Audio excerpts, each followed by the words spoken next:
Et justement, parce que vous savez que pour les Juifs, Pâques est toujours au singulier, et pour les chrétiens, c'est toujours au pluriel. Ce sont les Pâques. Tandis que pour le peuple juif, c'est la Pâque. Bien. Alors, je voudrais que nous essayions de comprendre comment on va de la Pâque juive aux Pâques chrétiennes. Peut-être qu'on pourrait commencer par essayer de définir le sens du mot Pâques. Pâques, ça se dit en hébreu Pessah, ça vient d'une racine, le verbe lifsoar, qui signifie littéralement passer. Passer, traverser, sauter aussi, ça peut avoir aussi cette signification, mais on va voir tout à l'heure que ce n'est pas non plus inutile de le rappeler. Et Pâques, c'est donc le passage, c'est ça que ça veut dire. Pourquoi ce nom? Cette fête qui se célèbre au début de l'année, puisque l'année biblique commence le premier jour du premier mois, et ici nous sommes au 14e jour du premier mois. Donc peu de temps après le début de l'année nouvelle.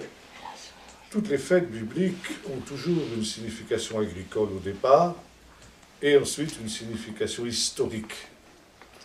Alors, sur le plan agricole, c'est tout simplement le moment du passage de l'hiver à l'été.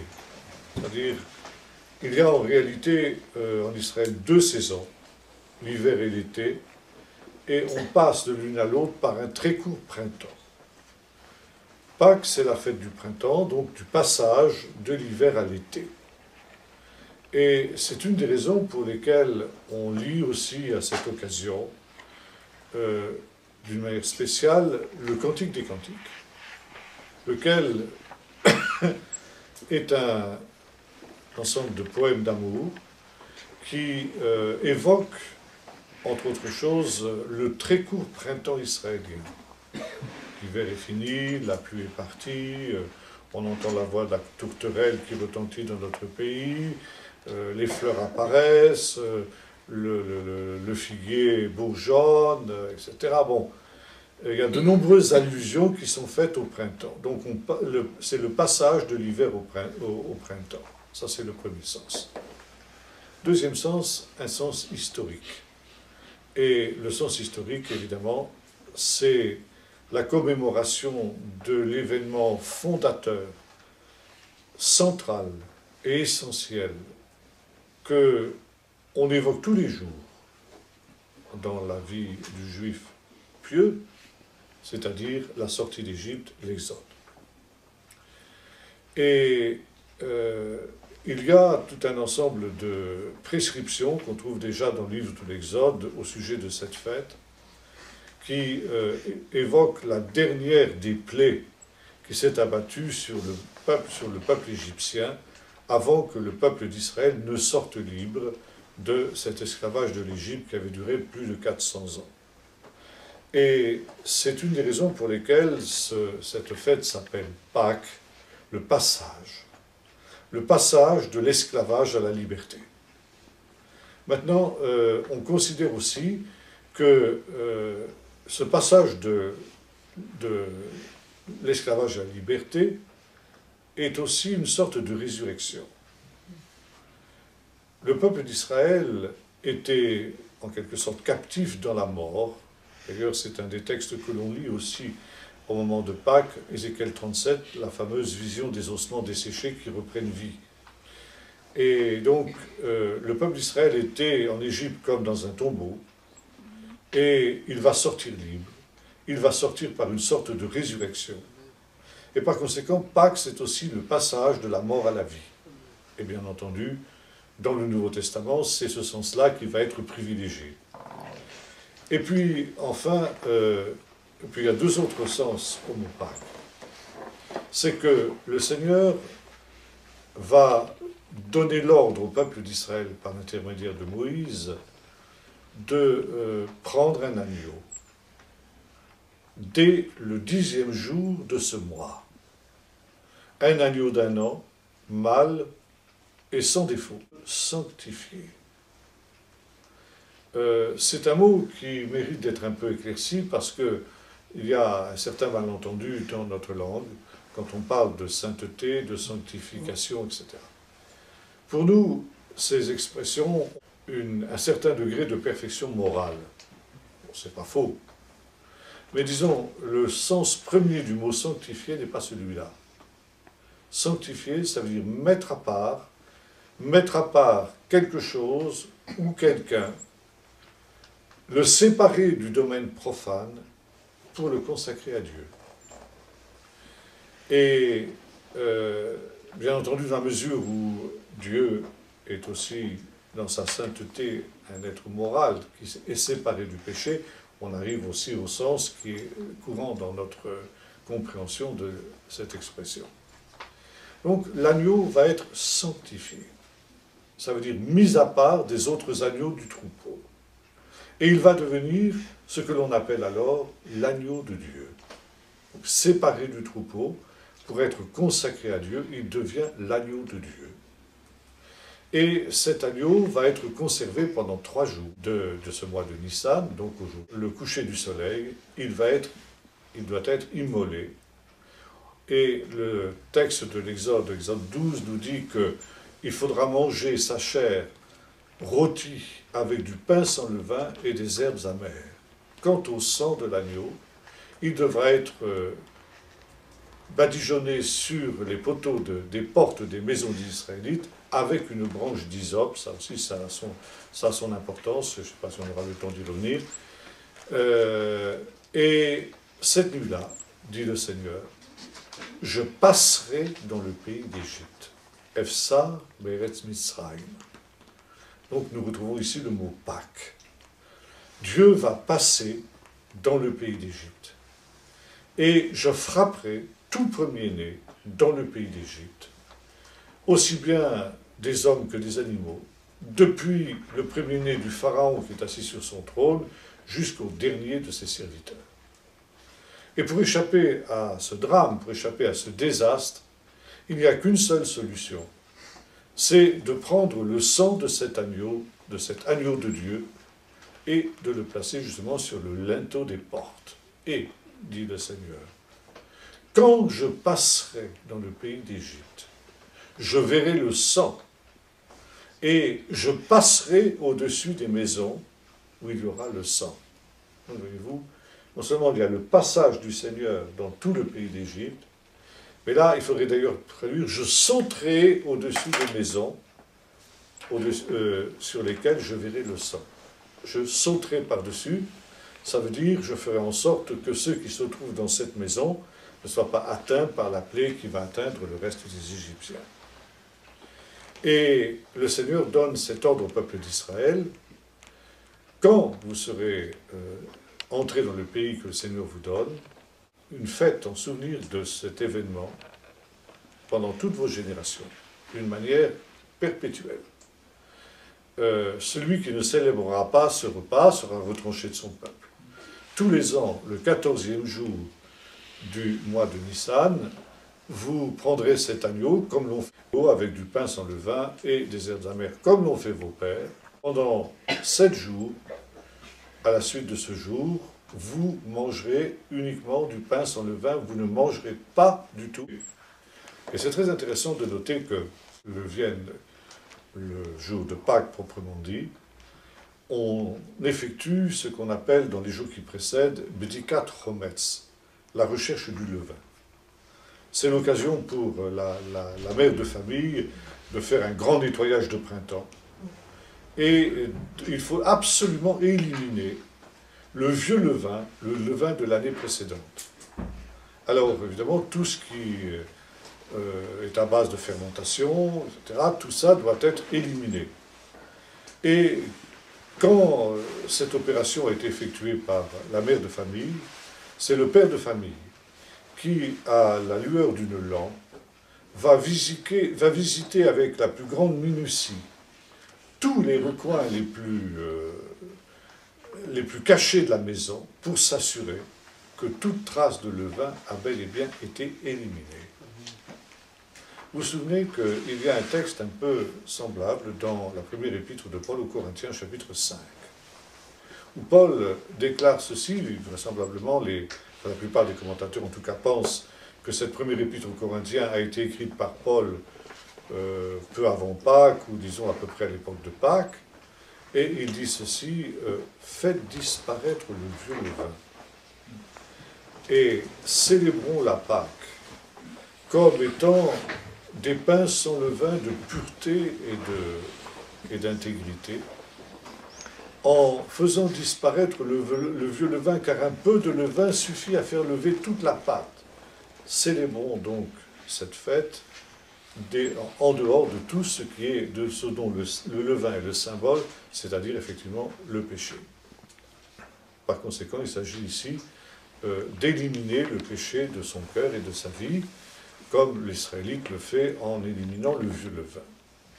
Donc, il y a en réalité deux fêtes qui se superposent, la fête de Pâques, le 14e jour du mois de Nissan, et puis ensuite commence pendant 7 jours la fête des pains sans levain le lendemain. Bon, en fait, dans la réalité, c'est une seule et même fête. Dans stricto sensu, ce sont en fait deux fêtes différentes qui se succèdent. Bien. Je reviens donc ici maintenant au dernier sens du mot Pessah, Pâques. Donc, nous avons vu, c'est le Seigneur qui passe dans le pays d'Égypte et qui saute au-dessus des maisons sur lesquelles il y a le sang. Et enfin, le dernier acte de la rédemption, le dernier acte de la libération du peuple d'Israël de l'Égypte, c'est la traversée de la mer Rouge. Et traversée de la mer Rouge se dit aussi donc passage de la mer Rouge, Pâques de la mer Rouge, si on veut employer cette expression. Donc ce sont les 5 sens du mot Pâques dans la Bible. Donc la fête du passage. Maintenant, il y a ici une importance tout à fait centrale de ce rite du repas de Pâques. Du repas de Pâques où on consommait la chair de l'agneau de Dieu. Et il y a aussi cette idée que l'on retrouve dans le chapitre 12 du livre de l'Exode, que la fête de Pâques a un sens pédagogique pour les enfants, et notamment pour les plus jeunes des enfants. Et dans le chapitre 12 du livre de l'Exode, il nous est dit ceci.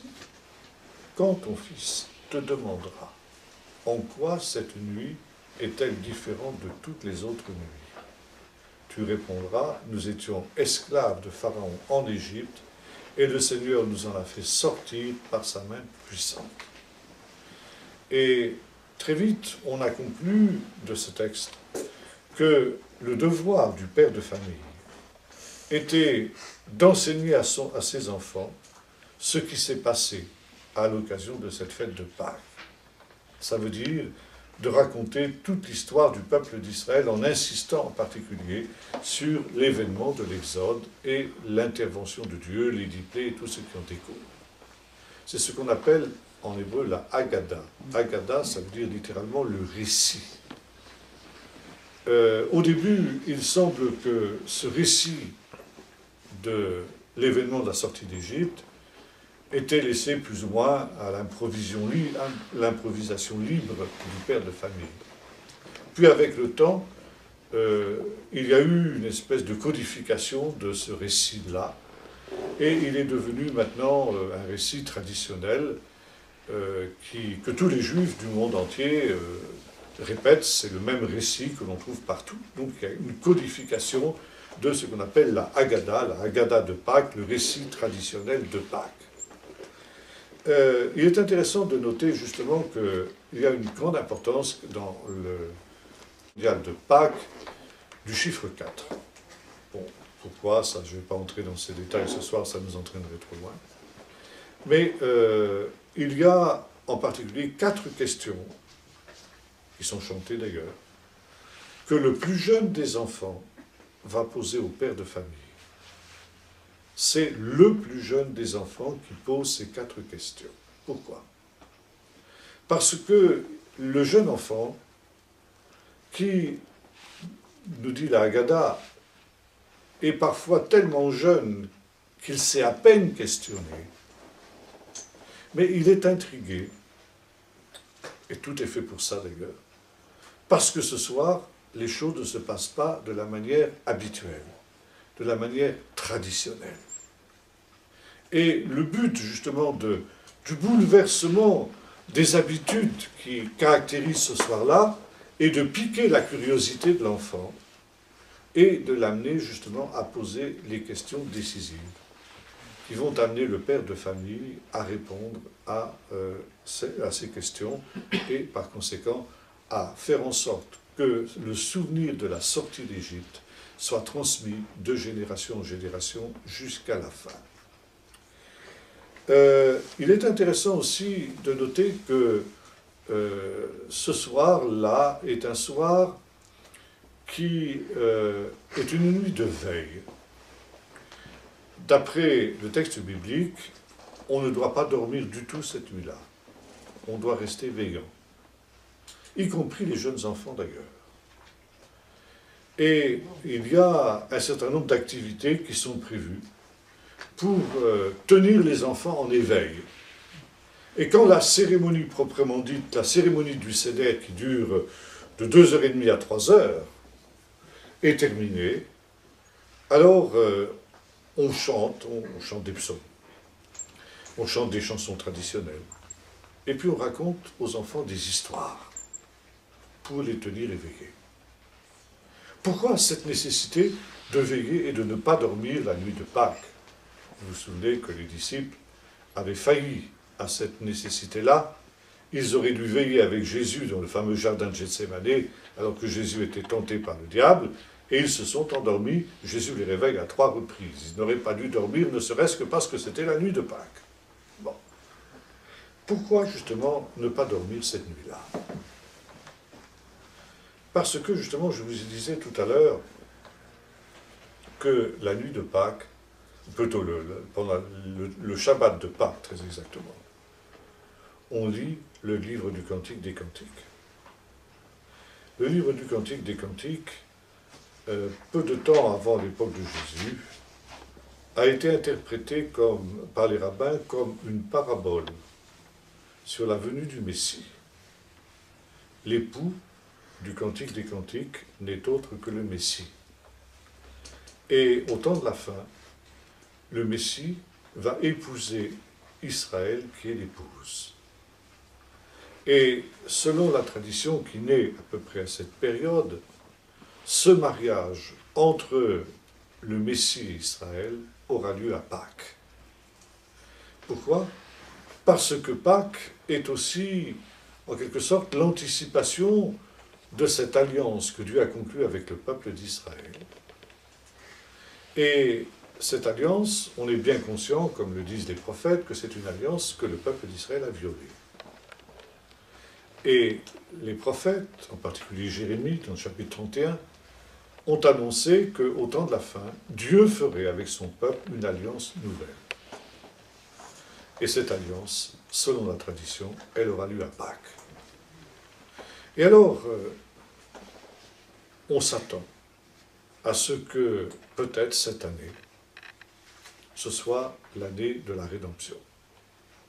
Ça veut dire, il y a eu une première Pâques lorsque le peuple d'Israël est sorti d'Égypte, mais il y aura une deuxième Pâques au temps de la fin. Et il y a l'idée que les mêmes événements se reproduiront. Dieu enverra un deuxième libérateur, un deuxième Moïse qui sera le Messie. Dieu refera les mêmes miracles que ceux qu'il avait fait dans le pays d'Égypte.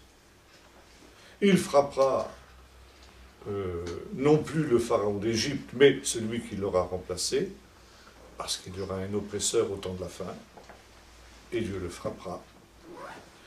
Et le peuple d'Israël reviendra dans le pays d'Israël, sortira libre de tous ses esclavages, et finalement, il y aura une transformation de la nature tout entière. Ce sera l'avènement du royaume de Dieu, où le loup habitera avec l'agneau. Et encore une fois, on est conscient que cet événement va avoir lieu à Pâques. À l'époque de Jésus, Jérusalem avait cessé d'être la capitale politique du pays. Les Romains avaient transféré cette capitale à Césarée maritime, sur les bords de la Méditerranée, et en temps normal, c'est là que résidait le gouverneur romain, sauf pour la période de Pâques. La période de Pâques, le gouverneur romain quittait Césarée et montait à Jérusalem avec des renforts de troupes. Pourquoi? Et il stationnait à Jérusalem pendant toute la durée de la fête, c'est-à-dire pendant une semaine. Pourquoi cela? Viendra le Messie, l'année de la rédemption, le soir de Pâques. S'accomplira ce qui est écrit dans le livre du prophète Malachie, je vous enverrai. Et Élie, le prophète qui n'est pas mort, on le sait, il est monté au ciel vivant, et par conséquent, il est gardé en réserve, selon la tradition juive, pour venir annoncer la venue du Messie. Et l'année où viendra le Messie, Élie passera dans toutes les maisons des Israélites le soir de Pâques pour annoncer. On laisse toujours, à la table de Pâques, on laisse toujours une chaise vide, la chaise du prophète. Et au début de la cérémonie, le père de famille envoie le plus jeune des enfants, toujours lui, à la porte pour voir si, dans la rue, il verrait éventuellement le prophète Élie, avec mission pour cet enfant d'inviter le prophète Élie, important qui est en relation avec cette venue d'Élie. Donc on est bien effectivement ici dans une perspective absolument messianique. Il y a eu une première Pâque, il y aura une deuxième Pâque. Et quand la cérémonie de Pâques est terminée, malheureusement sans que le Messie soit venu, alors on dit voilà, maintenant la cérémonie de Pâques est terminée, puissions-nous célébrer cette fête l'an prochain à Jérusalem. Beshana Abba'a Beirushalayim. Célébrer la fête à Jérusalem, c'est donc, en quelque sorte, célébrer la venue du Messie. Bon, évidemment, vous allez me dire, que disent les Juifs qui sont aujourd'hui rassemblés à Jérusalem, depuis 1948? Eh bien, ils disent, puissions-nous célébrer cette fête l'an prochain dans Jérusalem céleste, dans la Jérusalem relevée par le Messie. Donc, on est vraiment dans une perspective, dans une dimension messianique. Maintenant, ceci étant dit, quelques généralités sur cette fête de Pâques. Je voudrais que nous venions à la Pâque dans les évangiles. Il nous est rappelé dans les 4 évangiles et aussi dans la première épître aux Corinthiens que Jésus a célébré la fête de Pâques. Celui qui peut-être insiste le plus là-dessus, c'est Jean. Et Jean nous dit quelque chose que les synoptiques omettent. C'est que le ministère de Jésus a duré l'espace de 3 Pâques. Jésus a commencé son ministère après avoir été baptisé par Jean dans le Jourdain, quelques jours avant de se rendre à Jérusalem pour une première fête de Pâques. Première fête de Pâques, selon Jean, il est le seul à évoquer cet événement. À l'occasion de cette première fête de Pâques, Jésus a déjà opéré la purification du temple. Il a chassé les marchands qui se trouvaient dans le temple. Et lorsqu'on lui a demandé de s'expliquer sur ce geste, qui était en fait un geste messianique, annoncé à la fin du livre du prophète Zacharie dans le chapitre 14, on lui a demandé par quelle autorité il faisait cela, quel signe il donnait.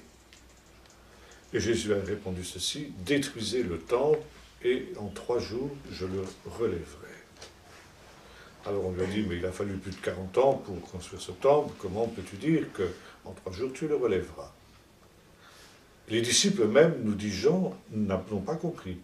Et ce n'est qu'après la résurrection qu'ils ont compris que Jésus parlait du temple de son corps. Ils ont l'occasion de revenir sur ce point. Donc c'est la première Pâque que Jésus célèbre à Jérusalem. Quelques chapitres plus loin, il est question d'une deuxième Pâque que Jésus a célébrée en Galilée. Et par conséquent, cette année-là, il n'est pas venu célébrer la Pâque à Jérusalem. 2 événements très importants ont eu lieu à l'occasion de cette fête de Pâques que Jésus a célébrée en Galilée. D'une part, la multiplication des pains, et deuxièmement, la marche sur la mer. Jésus a marché sur la mer, ce qui évoque évidemment 2 événements en relation avec l'histoire de l'Exode. le don de la manne dans le désert, multiplication des pains, et la traversée de la mer Rouge quand Jésus a marché sur la mer. Donc ici, deux allusions aussi à la Haggadah de Pâques. Et puis enfin, il y a une troisième Pâque, qui est la Pâque où Jésus a offert son sacrifice, où il est mort et ressuscité. Voyez-vous, la tradition juive était exacte. La manifestation du Messie, du véritable Messie et de la Nouvelle Alliance, a bel et bien eu lieu à la période de Pâques. Et il nous est dit dans les évangiles synoptiques notamment, et aussi dans l'évangile de Jean, mais d'une manière un peu plus symbolique, disons. Jean, sa manière à lui de présenter les choses, mais que Jésus a célébré cette fête de Pâques l'année de sa mort. Maintenant, pourquoi Jean insiste-t-il sur le fait que le ministère de Jésus s'inscrit entre trois Pâques?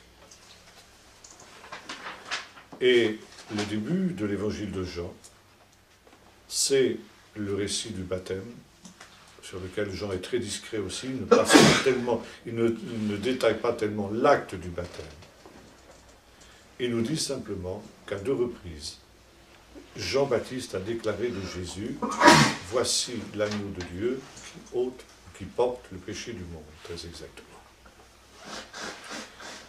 Parler de l'agneau de Dieu à une foule de juifs du 1er siècle, c'était se faire comprendre sans la moindre ambiguïté. Tout le monde savait que l'agneau de Dieu, c'était l'agneau de Pâques.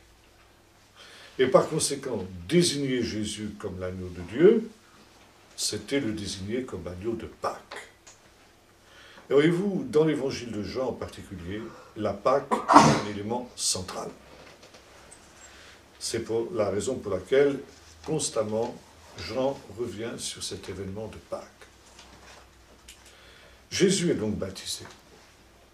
Et une des significations du baptême, c'est la mise à part.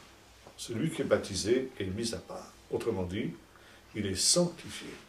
Le baptême a un sens, une puissance de sanctification. Sanctification dans le sens d'une séparation, séparé du monde, séparé de la vie ancienne pour être consacré à Dieu. Une vie nouvelle va commencer qui est consacrée au Seigneur. Et je vous ai dit tout à l'heure que l'agneau de Dieu était sanctifié le 10e jour du premier mois. Et il était ensuite conservé pendant 3 jours. Et 3 jours après, il était immolé et mis à mort. Il y a dans la Bible une équation qu'on retrouve à plusieurs reprises. 1 jour égale 1 an. Vous vous souvenez que lorsque les espions sont allés explorer le pays de Canaan, ils l'ont exploré pendant 40 jours. Et quand ils ont fait un rapport défavorable du pays qu'ils avaient visité, qu'ils ont découragé le peuple, qui n'a plus du tout envie d'entrer dans le pays promis, Dieu leur a dit, puisque c'est comme ça, vous allez errer dans le désert pendant 40 ans, 1 année pour chacun des 40 jours que les espions ont mis pour visiter le pays. 1 jour égale 1 an. Et vous retrouvez cette équation, d'ailleurs aussi dans le séjour que Jésus va faire au désert, après avoir été baptisé par Jean. Il est poussé par l'Esprit dans le désert, où il va rester là à jeûner pendant 40 jours. Pourquoi? C'est une manière de nous dire que Jésus va revivre l'histoire de son peuple. Il va revivre l'histoire de l'Exode, et de la même manière que le peuple d'Israël a passé 40 ans au désert, Jésus va passer 40 jours au désert, 1 jour égale 1 an. Donc, nous retrouvons aussi cette équation ici dans l'évangile de Jean. Le ministère de Jésus va durer 3 ans. Autant de jours, autant d'années que de jours pendant lesquels l'agneau de Dieu était sanctifié. C'est une manière pour Jean de nous dire que Jésus est le véritable agneau de Dieu. Et lorsque Jean évoque la passion de Jésus, la mort de Jésus sur la croix, il y a un problème de chronologie entre les synoptiques et l'évangile de Jean. Je ne vais pas entrer dans ce problème très complexe ce soir. Mais Jean situe la mort de Jésus à la 6e heure, c'est-à-dire à l'heure où l'on commençait à immoler les agneaux de Pâques. Ce qui veut dire que pour Jean, Jésus meurt en même temps que les agneaux de Pâques. Et c'est une autre manière de nous dire qu'il est le véritable agneau de Dieu. Il nous est dit aussi, toujours dans ce récit de la Passion selon Jean, que pour que l'écriture soit accomplie, Jésus dit « j'ai soif ». Et on lui présente une éponge imbibée de vinaigre au bout d'une branche d'hysope.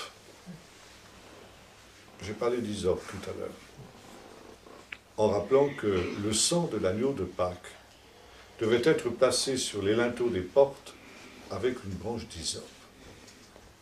Pourquoi une branche d'hysope? Eh bien, ça, il faut se référer à un texte qu'on trouve dans le premier livre des rois, où il nous est dit que le grand roi sage que fut Salomon a parlé sur tous les arbres, depuis le cèdre du Liban qui pousse dans les montagnes, jusqu'à l'hysope qui pousse dans le creux du rocher. Ça veut dire que Salomon a parlé sur le plus grand de tous les arbres, qui est le cèdre, jusqu'au plus petit de tous les arbres, qui est l'hysope. Vous avez un autre texte aussi dans le livre des Nombres, où il nous est dit que lorsque le lépreux sera purifié, il se présentera au sacrificateur, au prêtre, pour qu'il constate sa guérison. Il présentera un sacrifice qui sera un couple de tourterelles ou de pigeons, et il se présentera devant le prêtre avec une branche de cèdre et une branche d'hysope. Pourquoi ces deux végétaux? Eh bien, dans la tradition juive, il y a l'idée que la lèpre est un châtiment à cause de l'orgueil. Celui qui est frappé de lèpre l'est parce qu'il est tombé dans l'orgueil. Par exemple, Naaman, le Syrien, qui était tellement orgueilleux qu'il ne voulait pas s'humilier et aller se plonger dans les eaux du Jourdain, vous vous souvenez? Et ce n'est que lorsqu'il a brisé son orgueil et il a accepté de s'humilier ainsi qu'il a finalement été purifié et guéri. Vous trouvez ça aussi dans l'histoire de Myriam, la sœur de Moïse, qui va essayer de se révolter contre son frère, murmurer contre son frère, elle tombe dans l'orgueil, résultat, elle est frappée de lèpre. Vous vous souvenez du roi Osias, qui avait voulu usurper les fonctions sacerdotales auxquelles il n'avait pas droit, bien qu'il soit roi, et lorsque le grand prêtre lui intime l'ordre de sortir du sanctuaire, parce que ce n'est pas son rôle d'être là, la lèpre éclate sur le front du roi. Il est frappé de lèpre à cause de son orgueil. Et le cèdre du Liban est le symbole de l'orgueil. Il s'élève comme un cèdre. Vous avez cette expression qui revient dans certains psaumes. Et le Seigneur brise les cèdres du Liban. Ça veut dire qu'il brise l'orgueil. Par contre, l'hysope est le symbole de l'humilité. L'hysope croît dans le creux du rocher. Et le lépreux devait se présenter devant le prêtre avec une branche de cèdre, une branche d'hysope, c'était tout un symbole. En fait, il disait ceci, « J'ai été orgueilleux comme ce cèdre. Le Seigneur m'a frappé et j'ai appris à devenir humble comme cette branche d'hysope. Et le Seigneur m'a fait grâce et il m'a guéri. » Et le peuple d'Israël avait ordre de mettre ce sang de l'agneau sur les portes avec de l'hysope. C'était un avertissement du Seigneur en disant « Attention, ne t'enorgueillis pas de ce qui va se passer. Tu sors d'Égypte, non pas par ta force, non pas par ta sagesse, mais par la pure grâce de Dieu. N'oublie jamais ça.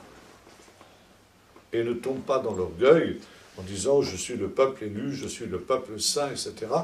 C'est pas parce que tu es plus grand que tous les autres peuples que le Seigneur t'a choisi, c'est parce qu'il t'aime. C'est un acte de pure miséricorde, de pure grâce, et par conséquent, tu dois rester dans l'humilité. Et l'histoire de la sortie d'Égypte est quelque chose qui doit te garder dans l'humilité.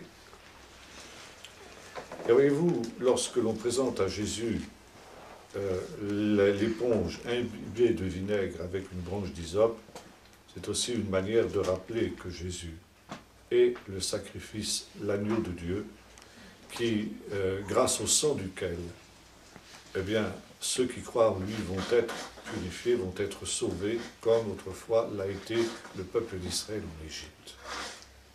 Dernière allusion au rituel de Pâques qu'on trouve dans le récit de la Passion, selon saint Jean, c'est ce verset qui est cité par l'auteur au moment où les soldats romains viennent pour briser les jambes des condamnés. Bon, Jésus a été mis en croix un vendredi, c'est-à-dire une veille de Shabbat, et cette année-là, ce Shabbat-là était aussi le premier jour de Pâques. Donc c'était un jour qui avait, on pourrait dire, une double sainteté. C'était le premier jour de Pâques et c'était le Shabbat. Il était donc hors de question que les corps de condamnés restent sur la croix après le coucher du soleil. L'agonie sur la croix était une agonie qui durait des heures et des heures, parfois même ça pouvait durer plusieurs jours. Et bon, on était ici un peu à la hâte, et il y avait un moyen de hâter la mort des condamnés, quand on estimait que ça avait assez duré. Il suffisait de briser les os des jambes des condamnés, et la mort intervenait en quelques minutes. Les soldats romains, donc, vont hâter la mort de ces condamnés, ils brisent les jambes des deux brigands qui étaient crucifiés avec Jésus, et quand ils arrivent à Jésus, ils constatent que Jésus est déjà mort. Et ça les étonne, parce que la mort de Jésus a été une mort étonnamment rapide pour un crucifié. Et pour s'assurer que Jésus est bien mort, un soldat romain, vous savez, va lui percer le cœur avec une lance. Et l'auteur de l'évangile de Jean nous dit ceci: cela arriva afin que s'accomplisse ce qui avait été écrit, aucun de ces os ne sera brisé. Et c'est une prescription qui concerne effectivement l'agneau de Pâques. On doit le manger, mais aucun de ces os ne doit être brisé. Pourquoi? Et là, les rabbins, les sages d'Israël, ont vu une prophétie, ont vu sur ce verset une prophétie sur la résurrection du Messie. Il fallait que le corps de l'agneau de Dieu, vous allez voir qu'il a un grand symbole de résurrection dans le rituel de Pâques, tel que les Juifs le pratiquent encore de nos jours.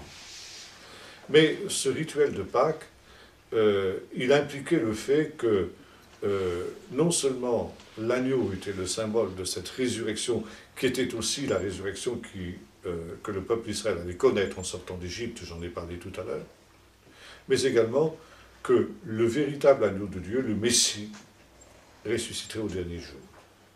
Et que par conséquent, il fallait que son corps soit intact, ne soit pas mutilé, pour qu'il puisse sortir indemne du tombeau au moment de la résurrection. Donc c'était une prophétie sur la résurrection.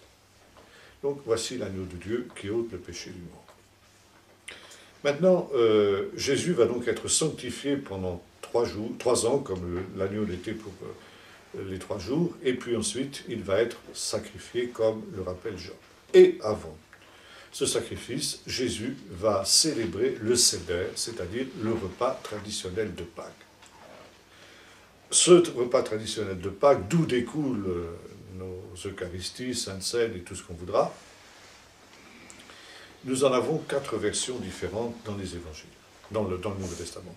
3 dans les évangiles synoptiques et une dans la première épître aux Corinthiens, chapitre 11. Bien.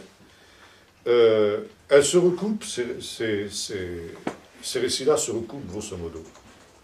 Je préférerais qu'on le lise dans la version que nous en a donnée Luc, parce que Luc, comme il le fait souvent d'ailleurs, est celui qui conserve des détails très importants que les autres évangélistes omettent. J'ai combien de temps encore 20 minutes. 20 minutes, bon. J'essaie de jongler avec ça. J'aimerais donc que nous lisions à partir du verset 7 du chapitre 22 de l'évangile de Luc. Le jour des pains sans levain où l'on devait immoler la Pâque arriva, et Jésus envoya Pierre et Jean en disant « Allez vous préparer la Pâque afin que nous la mangions. » Il lui dit « Où veux-tu que nous la préparions ?» Il lui répondit « Voici, quand vous serez entrés dans la ville, vous rencontrerez un homme portant une cruche d'eau, suivez-le dans la maison où il entrera, vous direz au maître de la maison, le maître dit « Où est le lieu où je mangerai la Pâque avec mes disciples ?» Il vous montrera une grande chambre haute meublée, c'est là que vous préparez la Pâque. Ils partirent et trouvèrent les choses comme il leur avait dit, et ils préparaient la Pâque. Je passe sur le signe de cet homme qui porte une cruche d'eau. Ce serait très intéressant de nous y arrêter, mais pour gagner quelques minutes, je ne vais... Non? Bon. Alors, je ne sais pas, il faudra peut-être que je fasse ça en 2 fois. Soit, bon. Ça ne nous frappe pas quand nous lisons cette histoire d'un homme qui porte une cruche d'eau.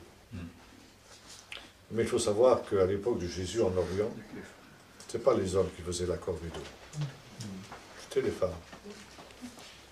Et par conséquent, dire aux disciples qu'ils allaient trouver un homme portant une cruche d'eau, c'était donner un signe inhabituel.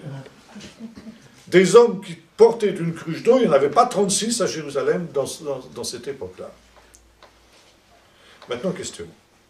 Pourquoi ce brave homme faisait-il sa corvée d'eau lui-même? Ben parce qu'il n'avait pas de femme. Et pourquoi n'avait-il pas de femme? Parce que c'était un Essénien, et que les Esséniens ne se mariaient pas. Ça, c'est une chercheuse française, Mlle Annie Jaubert, qui est arrivée à cette conclusion. Comment pouvons-nous en être sûrs? Parce qu'on a réussi à identifier à peu près, avec une précision importante, l'emplacement de la fameuse chambre haute. On l'a fait grâce au récit très précis que nous ont donné les premiers pèlerins chrétiens qui sont allés visiter cet endroit après la conversion de Hélène, la mère de Constantin le Grand, au christianisme, et le premier pèlerinage qu'elle a effectué. Et quand on effectuait, à partir du IVe siècle, un pèlerinage au lieu saint en Israël, il y avait forcément un lieu absolument incontournable que l'on devait visiter, ce qu'on appelait à l'époque la Mater Ecclesiae, la mère de toutes les églises, la fameuse chambre haute. Et tous ces rapports de ces premiers pèlerins qui ont été les pionniers dans le domaine du pèlerinage situent exactement l'endroit de cette chambre haute et nous la décrivent. Si bien qu'on a réussi à la localiser avec précision. Et on sait aujourd'hui qu'elle se trouvait en plein quartier essénien. Donc effectivement, il y a de fortes chances pour que le propriétaire de cette chambre haute ait été un Essénien, et par conséquent un célibataire. Maintenant, cet homme va vous montrer, nous est dit dans le texte, une grande chambre haute toute meublée. Alors on va revenir là-dessus. Chambre haute, c'est une traduction qui est le mot kataluma. Kataluma, vous le retrouvez une autre fois dans l'évangile de Luc, au chapitre 2, dans l'évangile de Noël, où il nous est dit que Marie mit au monde son fils premier-né et le coucha dans une crèche, car il n'y avait pas de place pour eux dans la kataluma. Alors, on traduit, il n'y avait pas de place pour eux dans l'hôtellerie. Pas tout à fait faux, c'est pas tout à fait juste. Disons, kataluma, ça traduit un mot finalement, un mot arabe qui est devenu à peu près universel, le mot khan, que l'on traduit par caravansérail. Qu'est-ce que c'est qu'un caravansérail? Ce n'est pas un hôtel 3 ou 4 étoiles, comme on s'imagine quand on entend parler de l'hôtellerie de Bethléem. Un caravansérail, jusqu'à il y a peu, c'est-à-dire jusqu'au XIXe siècle, c'était une espèce de de bâtiment qui servait de station pour les caravanes et pour les voyageurs. Et c'était un bâtiment construit sur 2 niveaux. Le rez-de-chaussée, qui servait d'écurie pour les animaux avec lesquels on voyageait, des chameaux et des ânes. Plus rarement des chevaux, quelquefois, mais surtout des chameaux et surtout des ânes.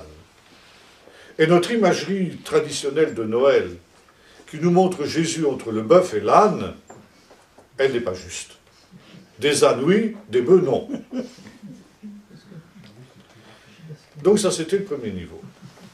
Et au-dessus, il y avait justement ce qu'on appelle la chambre haute, c'est-à-dire une chambre à l'étage où logeaient les humains. En bas, c'était les animaux, en haut, c'était les humains. Et cette chambre, elle servait d'abord de réfectoire. Il y avait des tables sur lesquelles on servait à manger aux hôtes. Et quand on avait fini de manger, on tirait les tables, on les repliait, on les mettait le long du mur, et chacun déroulait sa natte avec laquelle il voyageait, et dormait comme ça, les uns à côté des autres sur la natte. Bon, le récit de Noël nous rappelle qu'à cette époque-là, ce fameux caravansérail de Bethléem était surpeuplé à cause du recensement.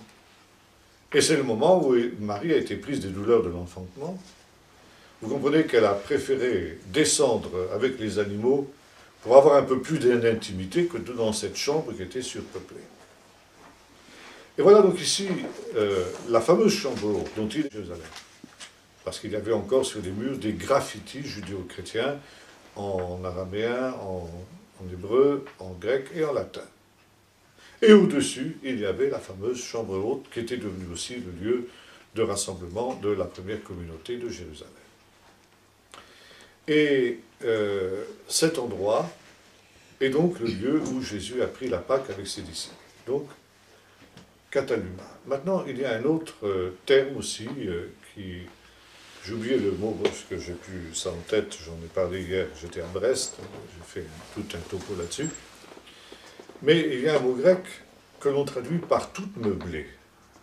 C'est stroménon, je ne sais plus trop quelque chose comme ça vous dit rien Non, bon, ça, peu importe.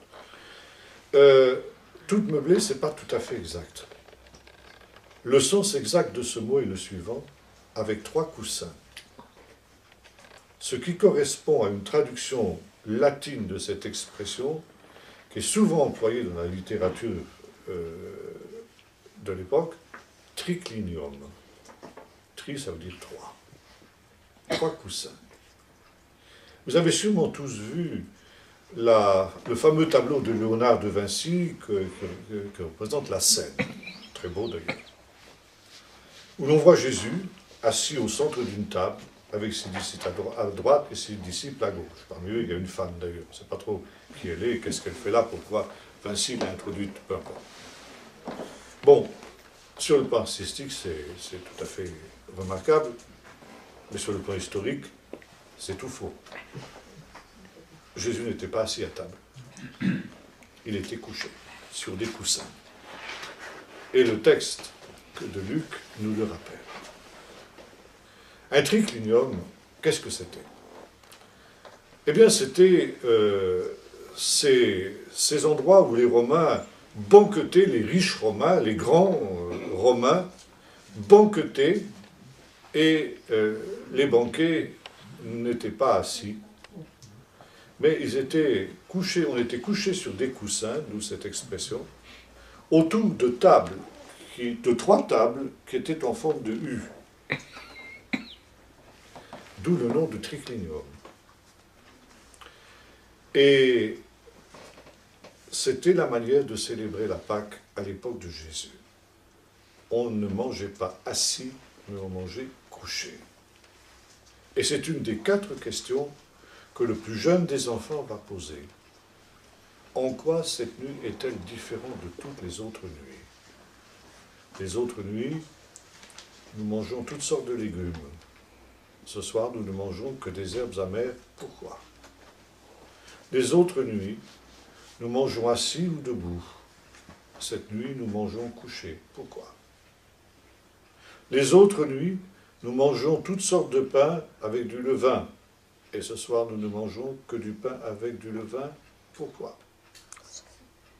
Les autres nuits, nous les enfants en particulier, nous ne buvons que de l'eau. Ce soir, nous allons boire du vin. Pourquoi? Lui qui va faire une chose pareille. Mais ils n'ont pas le droit de parler. Ils n'ont pas le droit de parler, ils n'ont pas le droit de poser la question à Jésus. Et ça leur brûle les lèvres. Alors Pierre, qui est en face de Jean, il sait que Jean est le seul qui a la possibilité de poser la question. Alors il se tourne vers Jean et fait. Et Jean est appuyé sur son coude gauche, et Jésus est juste à côté de lui comme ça, à sa gauche. Et pour pouvoir poser la question à Jésus, il est obligé de se pencher. Et il rencontre la poitrine de Jésus.